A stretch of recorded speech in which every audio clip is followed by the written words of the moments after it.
Yeah, he's doing a hell of a job. He's doing a hell of a job. Great job in building the culture. I mean, look at him right there, seeing and dapping off guys, and that's him. You're going to see him around weight room, the field, the locker room, preaching about competing every day. But not only that, we're doing them in team meetings, competing at practice, and that's the part about today's practice, right? Is that fine line of competing, but doing it smart and being disciplined about it. And he's just doing a hell of a job building the culture, and in a sense, starting over and understanding that, yeah, we do have to do it from the ground up, and it's been fun. How would you describe this Cowboys culture and what it's going to become? It's getting created. Yeah, I don't want to say that what it's going to become. It's something that's got to define itself and get created amongst all of us, coming together, believing in it, believing in one another, and understanding that this culture is going to be the reason that we win. Dad, what does it mean for this offense when you have another weapon like George Pickens? Huge. Yeah, very huge. I mean, then look at that guy's tape. You see what he does, the kind of receiver that he is. He's going to win the one-on-ones. He can win 2 versus 1 if he has to. Very, very talented guy. When you can add him alongside of CD and the rest of the weapons that we have, I'm super excited. How did you find out about the trade, and what was your initial reaction? Yeah, pretty funny, I guess. I was actually away from my phone for a couple hours and go back to like 6 missed calls from Jerry's assistant.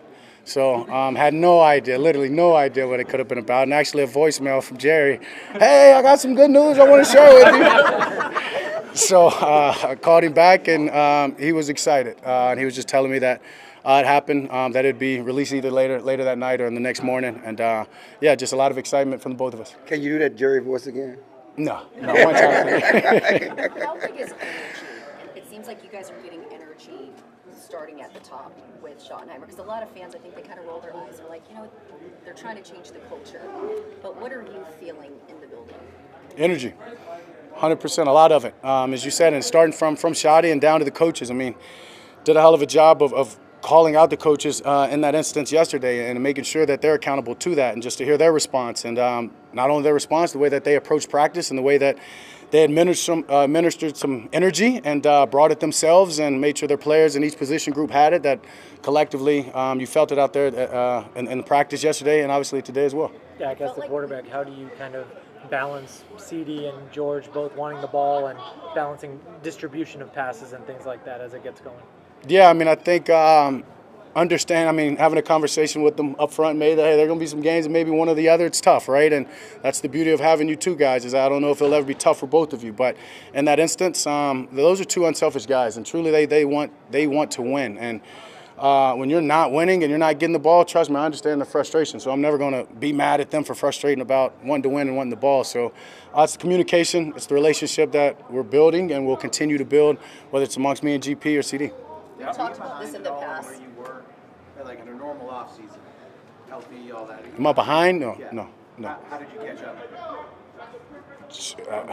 Left the season early. I was hurt. Excuse me. My off season started way earlier, so that's sorry. Yeah, sorry for the language, but yeah, my off season started way earlier, so that's really essentially why I'm ahead. On top of working with Brett, working with this training staff, and Luke. We didn't think you'd do everything. You're doing everything. Like they said, you'd be limited and stuff, right? I mean, people say a lot of things about me, man. I just show up and control what I can control, and healthy, trying to stay healthy. Feels good, and yeah, just trying to push the energy and make sure I continue to get better. Not to be a devil's advocate. Really? You've been around here a long time. You guys have had good culture, good brotherhood. Jason Garrett talked about the right kind of guy and having captains. So this talk of chemistry and culture has been around here. You guys have said you've had good culture and you've had good brotherhood. Why would it be different this year? Why you said that's going to help us win? Why would it be different this year than in past years? Yeah, I mean, I think one, the approach of how we're building it. I think a lot of times, may in the past, I've said it, and I've maybe just been talking, and not just talking or naive in a sense of talking about how great just the offenses was, right? And not necessarily the team, and not necessarily offense connecting with defense, connecting with special teams. So I believe that Shotty's doing it the right way from the top down of take the offense and defense away from it, take the positions away from it, take the coaching and player aspect away from it, and let's connect. And you're talking to one of the most optimistic people I think you'll find. I've seen it the way that it's going. I see the way that people are buying into it. and it's hard for me to think anything different. We've talked about this before. Sometimes when coaching the younger generation requires a different approach too. And I feel like Shotty, and I'm just curious your thought, it feels like it's almost like a college coach energy that he's bringing to the NFL. Is there something to that with the way he's coaching some of these younger guys? Yeah, I'm not sure. I'm not sure. I mean, it's been 10, I guess, now since I've been from college. So I do understand that you've got to get the best out of your guys. Old, young, whatever, that's the coach's job, is to get the best out of their guys. And so some guys, you have to relate to them different if you want to see their best, or talk about things away from football, their family, if you want to get the best out of them. And yeah, sure, we've got some young college college coaches in this year, but I think if more than anything, it's about being hungry. And I think it's easy to see that in youth at times, and maybe that's what you're asking and you're feeling, but I would say more than anything, it's about being hungry and wanting to do everything the right way, and particularly the hard the right way. The music at the practice is a little different too. Obviously, was there any kind of a fight to try to see who's going to control the music and who is controlling it? That's a shoddy question. Don't pay attention to it. Don't care. I love the vibe when it's on, but it's just like crowd noise. You hear it when you want to, and you cut it off when you don't. When did you realize you're the longest? Nutrition or leaned out at all? No, I mean, I just think my fiance keeping me away from the sweets. I ask for ice cream. She brings me protein yogurt. So I just think stuff like that, honestly, has helped. The rehab, running as much as I've been doing for the hamstring, but nothing major. Dak, when did it hit you that you're the longest tenured player?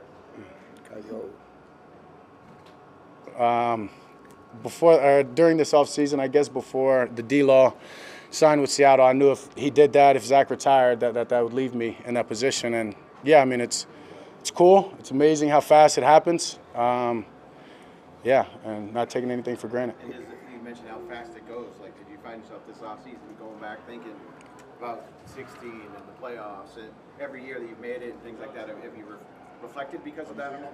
Yeah, sure. I mean, there's reflection here and there, especially, I mean, yeah, when you're injured, at the time that I was injured, as long as I was injured, different games.